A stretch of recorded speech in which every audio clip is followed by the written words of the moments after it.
everybody, Josh RV Nerd of Bish's RV here with something a little bit different. For instance, you might not notice, this doesn't have a door, at least not in the traditional location. The good news is you don't have to climb in through a window or through a roof vent or anything like that. This is the Pup 14CC, and we're seeing it in Smexy Black Label Edition today, which is where the fiberglass skin, the solid surface counters, and a bunch of other updates and upgrades are coming into place. Normally this would be a tin skin model, but this one is a little bit different. The layout is what I kind of refer to as a little bit of a towable truck camper, because I feel if you really look at this design, it's laid out very much like a slide-in truck camper, except it's something that you tow behind you. Yeah, and you know, it's a lot easier to pull weight behind you than it is to haul weight on the truck bed. Now, there's advantages, disadvantages both ways, but one of the reasons I wanted to get some updated footage on this is because from last year to this year, Pup made a change that I think affects this floor plan perhaps more than any of their other ones. They went 7.5 foot wide instead of 7 foot wide, and an extra 6 inches doesn't sound like a big deal in a travel trailer. Where it really matters in a small space like this, the whole thing, like walking past one another if you are couples camping, is so much easier. And the bathroom, last year the toilet was dead up against the wall, and frankly, when you went to employ the butt napkins, there just wasn't really a whole lot of room to do it.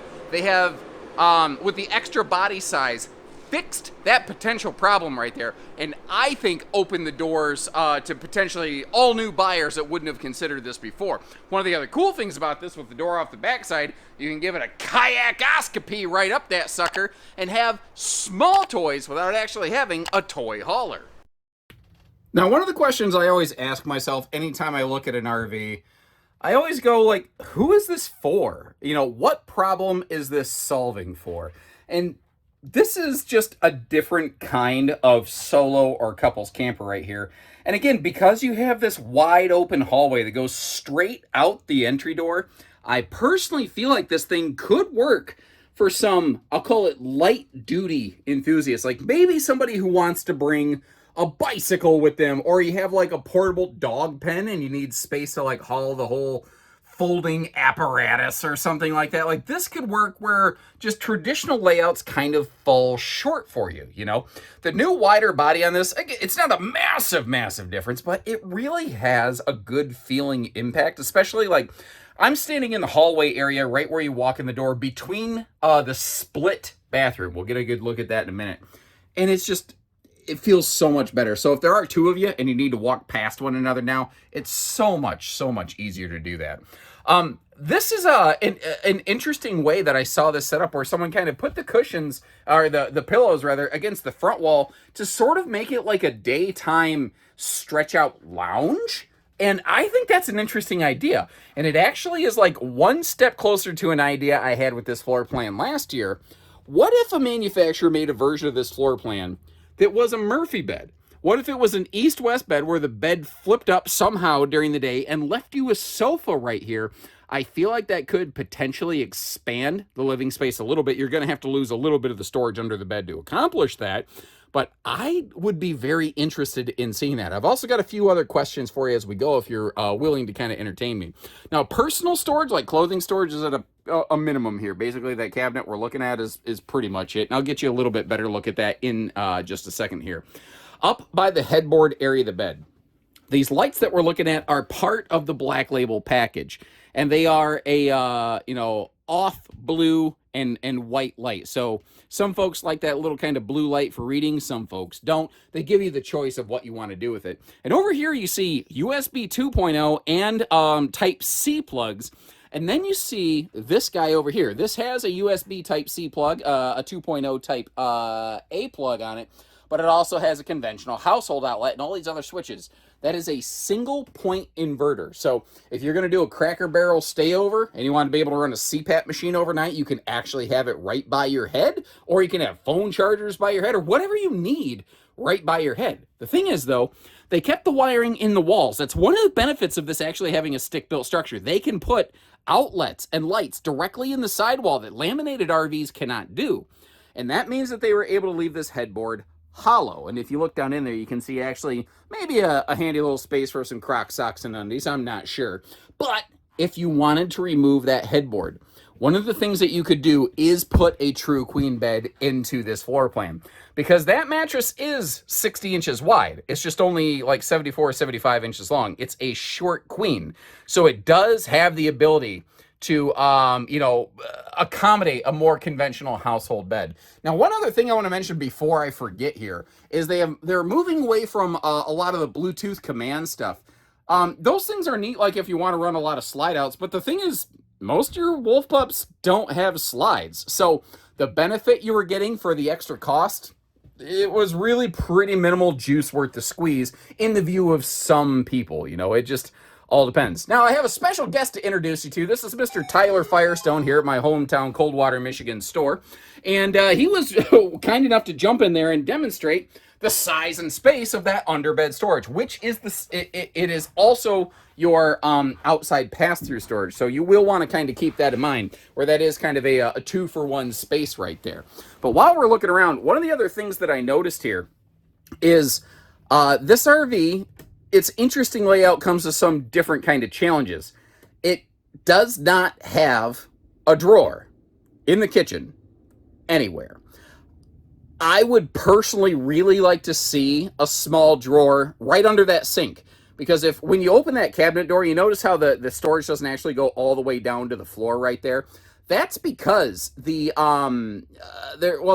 stuff under it, basically. You can see the furnaces right next to it. There's stuff down there. Well, if they just put a single drawer above that, I feel like it would dramatically enhance the function of this RV, because as it stands, you're going to have to get some kind of silverware organizer, which is not a big deal. It's just not necessarily what I'm personally looking for, Or here, because they put a full-size window above the kitchen counter, they couldn't easily put outlets by the kitchen counter, so they had to put one above. And again, you obviously have those USB plugs beside. That's kind of conveniently located between the bed and the kitchen area, so you can sort of dual purpose those a little bit. And I got a little bit of a question for you here. Like, we're looking at a Black Label model, which upgrades to solid surface countertops on the kitchen specifically. The rest of it's still thermofoil. But it also upgrades from, I don't know if it upgrades or just swaps, from a one-piece sink cover to a two-piece sink cover. If you had your choice, ignoring the material, I don't care if it's solid surface or thermofoil, do you prefer a split or a one-piece sink cover? With counter space being limited like this, I sort of like the idea of a split sink cover. I feel like it just provides the ability for a little more function. Like, for instance, if I got this one out of the way, I could still sort of use this like a little bit of prep space. I could still pretty much still use the sink. And I would still have a spot over here for like a hot pad and maybe a spoon to stir something over here. Although you're not going to cook much more on that than boiling hot dog water, I suppose. But, I could make some mac and cheese off that, Let me ask you, what's the best mac and cheese? Like the Kraft Elbow mac and cheese or like the Velveeta shells and cheese? Because my wife and I argue about this. And we all know what happens when husbands and wives argue. I'm wrong, and she's right. But I'm curious to see if you're also wrong or right. That is one of the new larger 12-volt compressor fridges, and I really like this variety. It's almost kind of residential-ish with the chest-style freezer drawer that slides out below. I like that a lot, personally.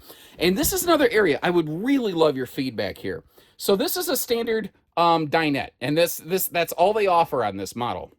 But what if they offered something even as simple as a jackknife sofa? Would you be interested in that? I think that could be very, very interesting. Now, a sofa would put your back against this giant campsite window, so maybe that's not necessarily an idea, whereas the dinette makes it a little bit easier to look out. But I'd be kind of curious. Another thing, again, if you look at where the TV hookups are located on that, you see that black square in the wall back there? I'm laying on the bed right now. If this was a Murphy sofa, at least on a rainy day, you actually could have a decent view of the entertainment center. But again, that's just kind of my opinion, my 2 cents right there. I would be kind of curious to know what you think. I'm going to give them some credit, though. In the world of stick and tin campers, there's a lot of real shoddy fit and finish, and I tend to see them marry up with things like ceilings and their trim work great. Now, don't get me wrong. It's still a budget-focused camper. So areas like this where they might cut a piece of trim to fill some space, yeah, I can still see the raw wood cut on the side of it. Everyone's going to do that. No one's going to take the time to fully clean that up and like finish it off or stain it or something for these dollars. So it's still important to understand what you're looking at versus what you're getting. But I don't hate the thing. You know, their service records on these overall are also pretty respectable in the world of stick and tin campers. Now, a massive high volume brand like this, I can guarantee you, as soon as I said that, at least one person's head just started spinning, going, "What? Are you crazy?" I've had a lot of problems with mine. Unfortunately, that's a reality that could occur. But if you look at the volume the Cherokee group puts out, these are doing pretty well. So this is a very interesting split bathroom design where you have the toilet on the left and the shower on the right. But if you notice the fact that the doors swing out to us, I'm going to have to flip that open and then jump around it real quick. Actually, that got out of my way better than I expected. Maybe the extra body size made that easier. I'm not sure. Another interesting thing on this floor plan is it actually has double ceiling vent fans. You have one dedicated here into the, I'll call it the water closet section of the bathroom where your toilet's located. And when you get the Black Label edition, you get the big Fajita Friday Fume Fight and Fart fan. The standard edition does still have the dollar store 4-inch fan. But this is something I was really curious about. In previous years, this toilet was so tight, it was wedged in. It wasn't good for anybody. And if you notice right now, right-handed folks, you're going to find this thing functional. Not like the most comfortable experience ever, but functional. Lefties, I'm not going to lie, it's going to still be very tight for you. But they have at least addressed this, I guess, for the majority of people. And notice how there was a little wastebasket over there, and there's some good legroom in here. The rest of this chunk of the bathroom is, for the most part, pretty blank, barren, and bare.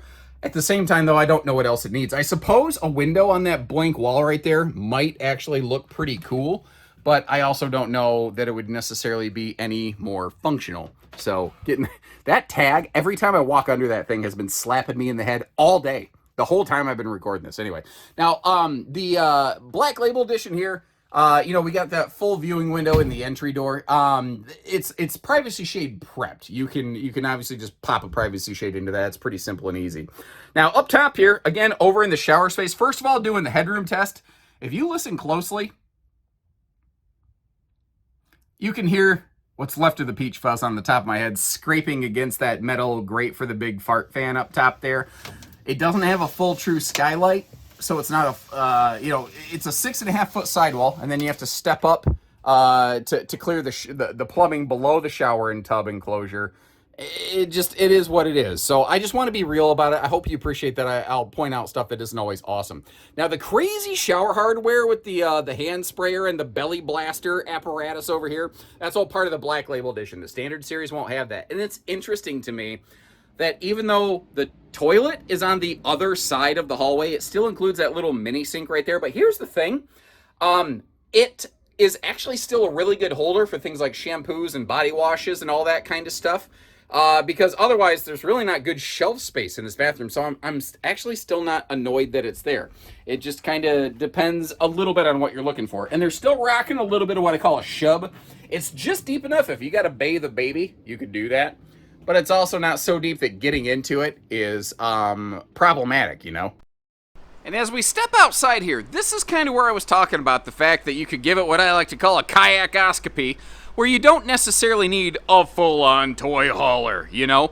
This still has a 5/8 floor decking, where if you wanted to screw in a couple like basic tie downs, you wanted to put like some kind of bikes or e-bikes or again a smaller kayak or something in here, I could see you doing that and not necessarily needing a full-on toy hauler. So it's just kind of one of those interesting little in-betweeners that just does stuff different enough that I think it can work. Now it creates some interesting opportunities as a result of this more unconventional layout. Like, you do still have a campsite awning over here, you just don't have a door directly under it. So that does mean you don't actually have any awning coverage over your door. On a rainy day, that's not as fun. And I hope you appreciate that I point stuff like that out. It does also mean that you've got a more unobstructed campsite view, though. You don't have to worry about anything there. And with no steps folding out onto the campsite of the RV, your actual space for patio chairs and picnic tables and stuff is now maximized which is something that, is a benefit to this floor plan. The outside speakers, I don't normally care for outside speakers, but if you're going to do them, I think Cherokee is one of the very best overall at making sure that they're not mounted all the way against the roof line. Because one of the things that I think helps separate Cherokee and where some of their user-friendly feature functions come from is the fact that one of the primary designers behind your Wolf, Pup, Gray Wolf, and Cherokee travel trailers actually camps, and they camp in the exact RVs that they use. So they have a little bit better feeling and insight into things like that. The split bumper is interesting because that really basically means you're not going to do anything like put a bike rack or anything on the back, because your mounting location is just not there the way that you would want it to. It does have a walkable roof. You see that bracket up there if you do want to slap one of those on, but it also has a factory standard backup camera. That's the funky little black box with the antenna sticking up right there. And again, that's just a base part of their equipment package. Along with that is a basic battery tender. So they have about a 100-watt base factory solar package, which isn't massive. It's enough to keep the battery tended up while it's in storage, assuming the RV is exposed to the sun. But the charge controller and the wiring they use, you could scale that up to 500 watts of plug-and-play panels without ever needing to get crazy with anything. Now, if you notice over there, you can actually see the holding tank. Like that sewer exhaust that you're looking at comes straight off the black tank itself. The good news on this RV is that it is a single sewer outlet point, though. I also want to mention, you see like that little diamond plate mini skirt that this thing has? The upgraded tires, the fact that this RV rides a little bit higher, that is, all part of the, basically the Black Label stuff. Like, Black Label used to be separate from what they call their adventure package, and they've basically been bolted together now. So you have the base version, which is smaller, lighter, less money. Then you have the Black Label version, which is just juiced up all over the place, which is what we're looking at today. We tend to stock a little bit of both, and our team can help you more directly navigate the differences between them. Like, obviously, you see that just super mirror-like high-gloss fiberglass coming off the side of the Black Label package. You can literally see clearly the reflection of our business there. Black Label gives us those frameless, heavily tinted windows as well, along with a bunch of other things like power tongue jack and the hard shell propane cover is all part of that. Something I want to point out, though, is one, they're using better stabilizers, so this, especially single axles, get really herky-jerky and people don't know that. But two, they're using front and rear stabilizers that a lot of manufacturers don't on a single axle. It is really hard to keep single axles steadier on a campsite as compared to a lot of tandems, so that's organically helping us right there. And again, one of the major shifts is they've gone from 7 foot wide to 7.5 foot wide on every single Wolf Pup model. That's why a lot of the model numbers have changed. Even though the floor plans really haven't, some of the model designators tweaked over just a little bit. And before we wrap up here, I do want to mention you do have a gas grill cooker hooker hanging down below there, and we have ourselves a large front storage compartment. Now, the boxes that you're looking at here, those have nothing to do with the RV itself. The one that we're looking at has actually been purchased, and the folks are coming to pick it up soon. While it was here and plugged in, I just ran through it real quick, but that's basically their weight distribution hitch that we'll be installing for them later. So we can do all that stuff. It's just not included as a base part of the camper. Just want to be clear. So let me know what you think about things like that Murphy bed idea. That tag? That tag has been driving me nuts all day. Anyway, let me know what you think about that toy hauler. And as you saw, I ducked through the door right there. Sometimes people ask me, like, is that a tall or a short door? I don't really notice overtly. At my size, I'm used to just ducking through stuff, and I just do it without even thinking. Anyway, let me know what you think about her. Would you prefer it Black Label? Would you consider it more if it had a sofa or a Murphy bed or something else? Or do you like it just how it is? Because there's nothing wrong with that either. Nothing says it has to change. I think the change to the body size they made, especially, again, to help that bathroom, is a big, big deal on this one. But that's just my opinion, man. It doesn't mean it's right, wrong, or otherwise. What do you think? Because at the end of the day, it's potentially your money that's on the line, and it's your opinion that matters most as a result. I'll leave you a link in the description to check for pricing and availability, as I tend to do. And when you're ready, we're ready. So take care, stay safe, have fun, and happy camping, everyone.